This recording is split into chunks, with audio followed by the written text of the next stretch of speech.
Hi everyone. Feeding టైంలో మనం బరువు తగ్గే డైట్ ప్లాన్ చేసుకోవచ్చా? సో ఈ వీడియో ఎండ్ వరకు చూడండి. మీకు మొత్తం ఇన్ఫర్మేషన్ ఇస్తాను. సో దానికన్నా ముందు నా ఛానల్కి మీరు ఫస్ట్ టైం చూస్తున్న వాళ్ళైతే ఛానల్కి సబ్స్క్రైబ్ చేసుకోండి, షేర్ చేయండి, కామెంట్ చేయండి. అట్లాగే మీకు హెర్బల్ ప్రొడక్ట్స్ కావాలి అనుకుంటే డైరెక్ట్ మీ కంపెనీ నుంచి మీకు మెంబర్షిప్ కార్డ్ ఇచ్చి డైరెక్ట్ ప్రొవైడ్ చేస్తాము. అట్లాగే మీకు కోచ్ సపోర్ట్ సిస్టమ్ కావాలి అనుకుంటే కింద డిస్క్రిప్షన్లో నెంబర్స్ ఉంటాయి. అలాగే మీరు వెళ్ళే కోచ్ లాగా కూడా మీకు చేయాలనుకుంటే కింద డిస్క్రిప్షన్లో నెంబర్స్ ఉంటే కాంటాక్ట్ చేయండి. So thank you. టాపిక్కి వెళ్ళిపోదాం. ఫీడింగ్ టైంలో మనం వెయిట్ లాస్ డైట్ ప్లాన్ చేయొచ్చా?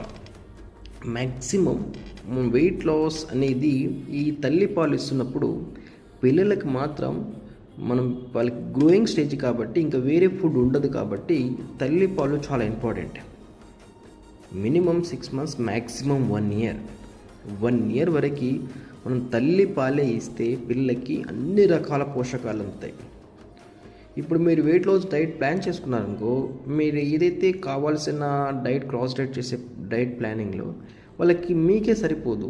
మీరు తీసుకునే ఫుడ్ మీ పిల్లలకి ఎట్లా పౌష్టికాహారం పోతుంది, వాళ్ళకి ఏం న్యూట్రియంట్స్ పోతుంది మిల్క్లో. కాబట్టి అట్లాంటి క్రాస్ డైట్ చేయకుండా మీరు వెయిట్ లాస్ డైట్ ప్లాన్ తీసుకోకుండా ఉంటే బెటర్ అని నా సజెషన్. ఎందుకంటే ఈ పిల్లలకి ఆ 1 year ఇచ్చిన ఫుడ్ ఎఫెక్ట్ చాలా వాళ్ళకి ఫ్యూచర్ మీద డిపెండ్స్ అయి ఉంటుంది. ఆ మిల్క్ ఎందుకంటే మీరు కావాలంటే హెర్బల్ లైఫ్ షేక్ని సప్లిమెంట్ లాగా తీసుకోండి. మనకి ఎక్స్ట్రా సప్లిమెంట్, మార్నింగ్ బ్రేక్ఫాస్ట్ చేసిన తర్వాత మళ్ళీ షేక్, మల్టీవిటమిన్, మళ్ళీ నైట్ షేక్ తీసుకున్న తర్వాత మళ్ళీ ఎక్స్ట్రా సప్లిమెంట్స్, షేక్స్. ఎందుకంటే ఎక్స్ట్రా సప్లిమెంట్ తీసుకోవడం వల్ల మన బాడీకి కావాల్సిన విటమిన్స్, మినరల్స్, ప్రోటీన్స్ మనకి గుడ్ న్యూట్రిషన్ అంతా బ్యాలెన్స్ న్యూట్రిషన్, మనం హెల్తీగా ఉంటాం, మన బేబీ కూడా హెల్తీగా ఉండడానికి ఛాన్సెస్ ఎక్కువ ఉంటుంది. కాబట్టి మీ పిల్లలు ఫీడింగ్ టైంలో ఈ వెయిట్ లాస్ డైట్ ప్లాన్ చేసుకోకండి.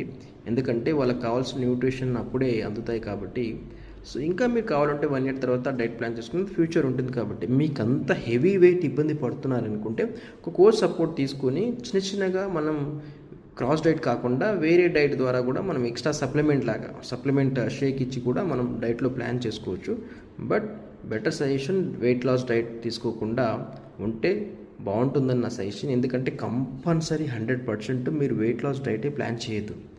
ఎందుకంటే మీ హెల్త్ ఎంత ఇంపార్టెంటో మీ పిల్లల భవిష్యత్తు కూడా అంతే ఇంపార్టెంట్. కాబట్టి ఆ టైంలో తల్లి పాలు చాలా ఇంపార్టెంట్. కాబట్టి వేరే ఫుడ్కి అలవాటు చేయకుండా సో తల్లి పాలే ఇంపార్టెంట్. కాబట్టి ఈ వెయిట్ లాస్ డైట్ తీసుకోకండి. ఓకేనా? Thank you so much. Thank you.